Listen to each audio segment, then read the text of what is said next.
Everyone. I want to thank you for returning. This is going to be a little different than the other videos that I have posted. Most of my videos are talking about my thought process and what I think is right and wrong. This video is a deviation from that in that I'm going to be talking about what I actually did. As I said before, my experience is in construction. At the time that I did this project, I did have a general contractor's license and an electrical contractor's license at the time, but that was all that I had, and I was doing primarily single-family dwellings at the time. Now, this comes about as a result of a lot in Hillsboro. Now, the lot in Hillsboro, I'm going to talk a little bit about Hillsboro so you understand the background behind what I'm going to be. Now, Hillsboro is a town that gained its notoriety and its prestige and ability to be a town, and that was a result of the San Francisco 1906 earthquake and fire. When the 1906 earthquake and fire happened in San Francisco, a lot of San Francisco residents lost their property. It was damaged or totally destroyed. Now, there were several men, some of the railroad big four of the Western Railroad wealth, also lived and had offices in San Francisco, along with Hearst and some of the other people that had made money in America. These people decided after the earthquake and fire not to rebuild their homes in San Francisco.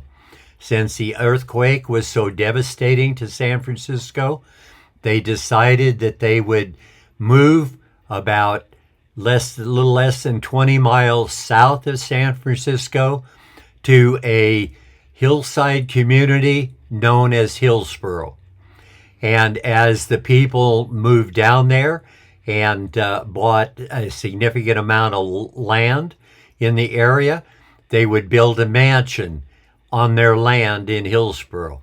Hillsboro became known as the land of mansions. Unfortunately for Hillsboro, in the stock market crash of 1929, that slowed the growth of Hillsboro down significantly. It was after the Second World War before things started to recover. Now, what I'm going to be talking about is a gentleman that grew up a couple years younger than I am in the same town, the city of Richmond, and he became a professional, and I went into construction. He was a couple years younger than I was, and his father basically had a commercial business where he was a retail salesman. Now, this gentleman, the reason I know him is we came together in a church. The church was the First Baptist Church of Richmond, and it was located on 13th and Barrett Street. And the city of Richmond, in their redevelopment process, bought the building and tore it down for a redevelopment concept the city of Richmond had going. Now, people were moving out of the city of Richmond, going different directions. The gentleman's name was Richard, and Richard I knew casually at the time, and I knew that his father was also in retail sales, but his father also had a little bit of work to do in construction. His father would buy a lot and build a house from time to time, and so he was engaged in construction work also. But as time went on, I heard that Richard had met a lady through his Rolls-Royce club, and the reason Richard had a Rolls-Royce club is that he had restored a Silver Cloud Rolls-Royce, and he would show his car in the different contests that they would have throughout California. Now, the city of Hillsboro would have what they would refer to as a concourse to elegance, and they would have it quite often. And I know that several times Richard did enter his car in that event. And on more than one occasion, he would actually win the first place award. But when I heard that Richard was dating Beverly, I was aware of it, and it didn't think much about it until I got a call from Richard one day. And Richard told me that he and Beverly have gotten engaged, and he was aware of my house on Acacia Drive in Rodeo, resembled the Missions, and they would have tile roofs on them and a lot of brickwork and archways. And Richard was aware of mine that was somewhat along that line in Rodeo. And so when he and Beverly got engaged, they went and bought a lot in Hillsboro.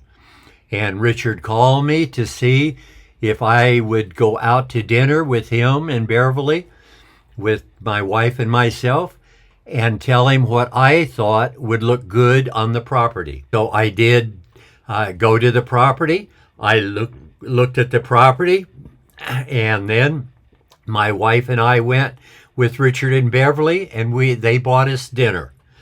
And during dinner, I would doodle on a cocktail napkin that was on the table, and I was telling Richard what I thought would look good, in my opinion, on his lot. And his lot was a downhill lot. It was on a hillside, so the house was not going to be level all the way around because it was a downhill lot. Hillsboro has a lot of hills and a lot of hillside property. So it is a type of thing that people are used to building on the hillsides in order to construct them. Now, when I looked at the lot, it was in a section where the road had curved almost a 90-degree turn. So it was somewhat like a corner lot, only spread out a little wider. It wasn't a sharp turn, but it was kind of a sweeping turn. So I told Richard at dinner time, after I thought about it for a while, that on this lot, the backyard where most people would have a front yard. In other words, the back of his house would actually face the street. And as the house went downhill, houses, of course, would be level. But as the hill went downhill, you would have to then, at some point, put a floor underneath the one that was on top. So you would start with a one-story building, and when it became a two-story building, you'd put stairs in so you could go downstairs. And as you went a little further down, you would do the same thing. But you would make slight jogs in the structure so they would not be a full 90-degree angle or any particular degree. They would just follow the turn as the road went. So the longer that you had a straight area, the little sharper the turn would have to be in order to keep the distance away from the street that the building had to be according to the codes. You would go with a 1- and 2-story building all the way downhill. When it became a 2-story building, you would terminate 1 story and leave the 2nd story on top, and then you would have a driveway underneath so that you could drive in to a courtyard inside the building, inside the yard. Now, what would be most people's backyard? This would be Richard's front yard. And therefore, it would be a circular driveway that could drive into the garages or just pull up next to the stairwell going up to the house. Now, after I sketched this out on a napkin and explained it to him, Beverly actually loved the idea. So her and Richard were going to talk about it. We talked a little bit about how much it would cost and so forth, and how much a square foot the house would cost to build. and we had dinner and went home. It was a few months later, Richard wanted to talk to me. He had taken my idea to an architect friend of his and had a set of plans drawn up. So I met with Richard and we went over the plans. What I had talked about, a 1 and 2 story building, ended up being, when the architect finished drawing it, a 2 and 3 story building. So this was significantly larger than I had projected that might be built there, but it was Richard's property, and Richard wanted a building large enough where his mother-in-law could come and live on the property with them, and he had family that needed to live there as well, so he wanted to have a building large enough to accommodate people without them being squeezed in too close together. Now, I did not realize at the time, but I learned this as the project had gone forward, and that is that Hillsboro traditionally is a land of mansions. And this started as a result of the people moving from San Francisco down to Hillsboro after the earthquake and fire. And in the property that they had in San Francisco, they then built hotels. So what was their residence moved from San Francisco to Hillsboro. So Hillsboro was noted to be a land of mansions. The significance that had, to me, is that when Richard changed from a 1 and 2 story structure to a 2 and 3 story structure, he also increased the square footage of the property so that it would be over 10,000 square foot building. Now, Hillsboro considers anything over 10,000 foot a mansion, and I wasn't aware of that, but it just so happened. In my other videos, I say God has a sense of humor, and God does do unusual things for our benefit. And the benefit I had from that is when I talked to Richard about the structure, my immediate problem was that Richard had a retaining wall during the first section of the property. And I looked at the plans, he said, and I told Richard the retaining wall alone is going to cost more than I quoted you to build the entire building the way I had it planned. Well, Richard wants to solve problems as well as I do, and he says, what can we do to fix it? And after looking at it for a while, I thought, well, if the city of Hillsboro would let us grade a 1-to-1 slope, which is a 45-degree slope, that's pretty steep, a little steeper than most people will allow, but it is the maximum the state allows. So the state would allow us to do it. If the city of Hillsboro would allow us to do it, we could leave about 4 foot in from the street before we start grading. That would leave room for the city to build a 3-foot sidewalk out next to the street at some time in the future if they wanted, and it would still be the existing area that existed at the time, and we would start our slope about 4 foot away from the street and go at a 45-degree angle down, and we would be pretty close to the clearance we needed between the hill and the building in order to be right at the maximum setback from the street and have it work. And when Hillsboro got the application for the building permit from Richard, his structure was over 10,000 feet. That means this is one of the very few mansions that in the last 20 years that has been built in Hillsboro because of the depression as a result of Wall Street crashing in 1929.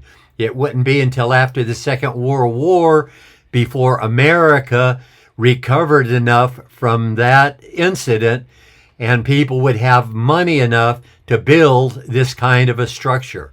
But since it was a mansion, they were more than willing to accommodate whatever we wanted, so we would take out the permit for a mansion to be constructed inside of Hillsborough. Now, after I talked to Richard about the retaining wall and how he could solve the problem, Richard said, "Would you be willing to come and work and help me build the building?"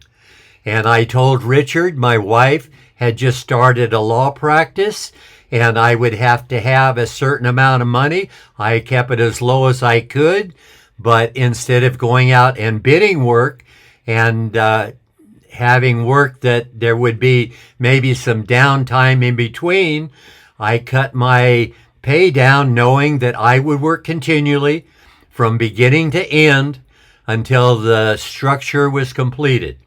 And I gave Richard a price, which I thought was a little on the high side, but Richard agreed to it.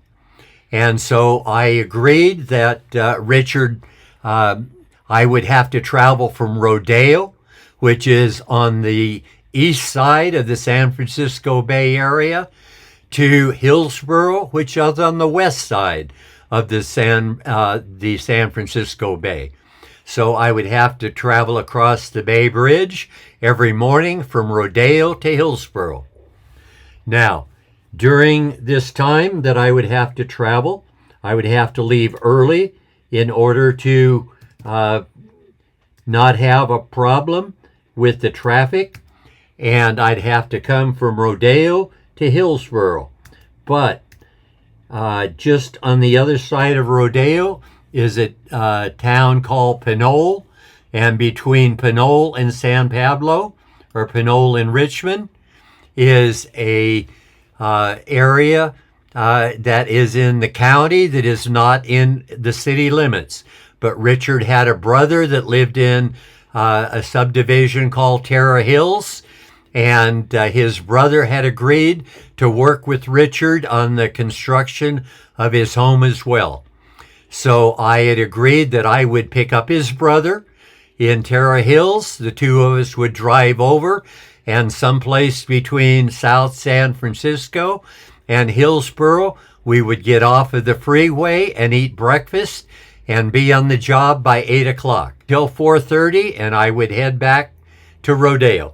I probably wouldn't get home till 6 o'clock, but I knew that when I gave Richard the price. And so I began the construction with Richard. We started with the grading.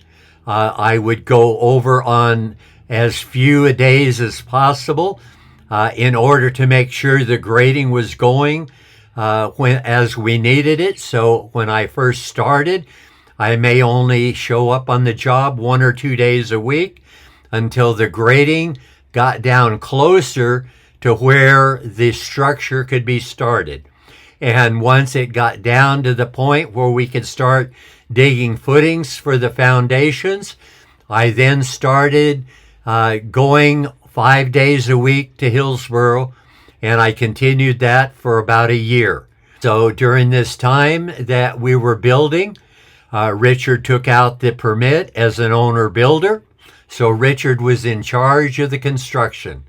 Now, he did have a set of plans, but as people that build residences know, the plans do not display everything.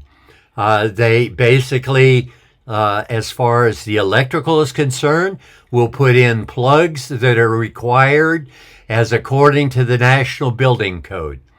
But each community has different requirements, and most of them are a little bit stiffer than the Uniform Building Code.